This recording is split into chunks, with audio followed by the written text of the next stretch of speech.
And if you read Don Tapscott, very powerful on this, in that you have to provide people with tools that they can remake for themselves now. They don't want tools that are just given to them writ large. They want to be able to customize it and build it authentically from each other. So this photo here is an example of some of the new technologies that enable this kind of maker's economy and this creative side. So you kind of see a 3D printer over here, you know, where there's desktop printers that can print out 3D objects now. I think I won't run out and get one of those anytime soon. Wouldn't even know what 3D object to make. Where you see computer-controlled machine tools such as laser cutters. You see online networking opportunities that allow designers and consumers to work together. It's called Open Prosthetics Project. It's basically how they open source, how you provide the best prosthetic. And you also have an example of, what's my last example? Of the MIT Fab Lab in Kenya. And just look up MIT Fab Lab.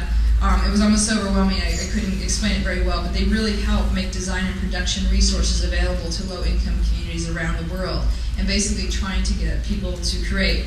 So my best story for the maker economy is actually Thomas Friedman wrote an editorial in the New York Times in February. And it was on the Sunday Times, and you know, it's hit or miss whether I actually get to all the Sunday Times, but I did that day. And I just loved his article because it so reflected the maker's economy. He wrote about 2 college students who went on a 2,100-mile climate solutions road tour around India using modified plug-in cars retrofitted with a solar roof to extend the travel miles on a 6-hour charge to train Indian students to start their own climate action programs. The 2 students made stops in 30 cities and villages across India. Over 20 videos of India's top homegrown energy solutions were filmed along the way and uploaded to YouTube, giving an opportunity for more individuals to learn about the climate reduction ideas.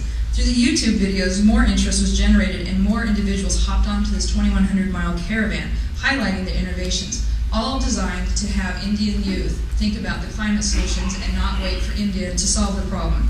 Thomas Friedman used this inspirational story to show that today's youth are not going to wait for business or government to solve their problems. They're instead going to create collective action for new forms of solution. I love how he ended the article. He stated, after a year of watching adults engage in devastating recklessness in the financial markets and depressing fecklessness in the global climate talks, it's refreshing to know that the world keeps minting idealistic young people who are not waiting for governments but are starting their own projects and driving innovation. The Friedman article simply reflected 2 students, but this is really about where students are going to again. And Don Tapscott talks about this, and they're collaborative. They're committed to being a global citizen. The editorial also shows the emergence of the maker economy, how it's going to increase maybe the status of industrial arts and crafts as it becomes a source of economic and social innovation and customization. The maker economy will draw inspiration from local communities and markets, yet they'll collaborate and share at a global level. So imagine the possibilities. Communities have the potential to create their own microeconomics, producing and selling to each other. Someone figures out how to make a good water filter, they turn into a micro-business. Communities interact with broader economy in new ways, prototyping ideas for bigger businesses.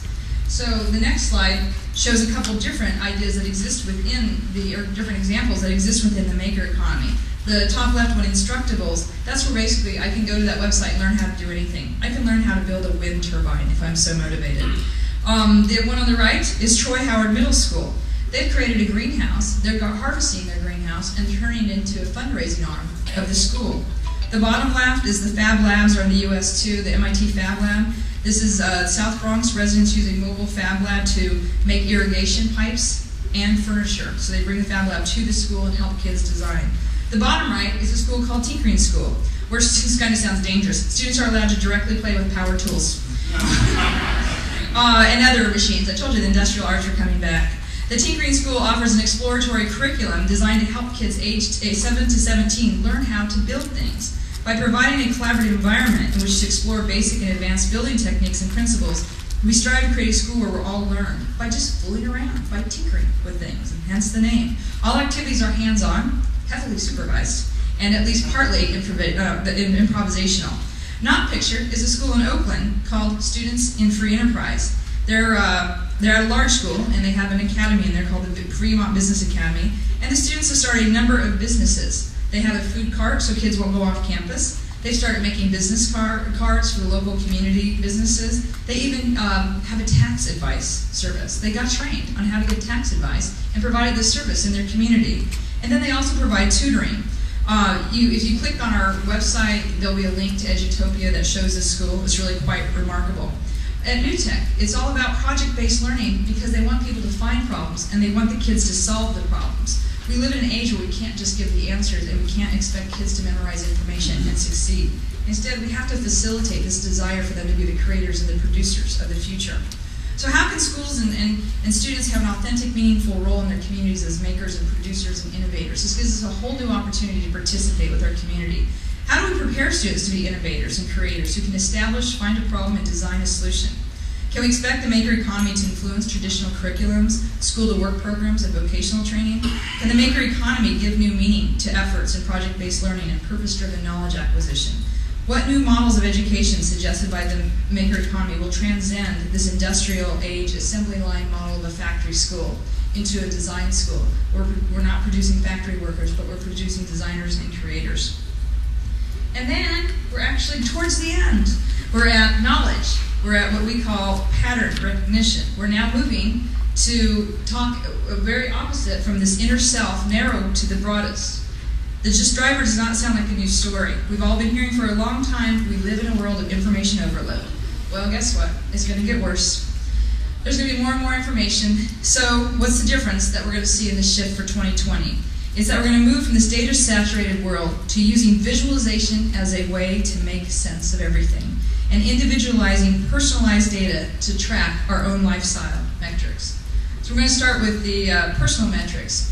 The deluge of data in multiple forms will take on new meaning, and this is why we have an I here. It means I will be able to see all patterns from data.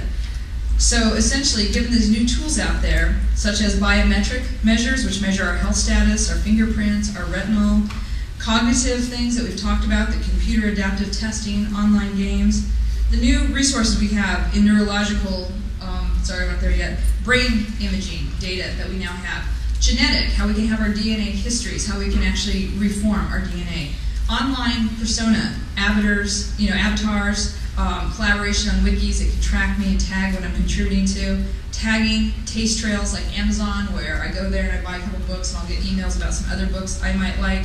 So this is basically, there's all these personalized metrics out there. The best one is a great example is I don't know, do we have any runners here in the room? Probably a lot. Not me. And does anyone have a little iPod thing you put on your shoe, and it will actually change your music by how fast you're running? And so it's a learning mechanism, right? So if I'm running a little slow, maybe it's a little Barry Manilow. If I am running fast, maybe it's Led Zeppelin or something like that. So when someone was explaining this tool to me, I was like imagining like they start running faster and faster, and Barry Manilow was faster and faster. I was like, does it switch to a different song for you? And it will. It'll actually go to a different song. And then also what you do is you then take the information that logs your time and logs your miles, and you go online to Nike and you upload that information. Then you have a choice at Nike if you would like to then communicate with other people, like, darn, my running time is a little slow today, not really sure what happened, and someone might encourage me that maybe you didn't have, enough sleep or something, and then there's an online community around this too. And this is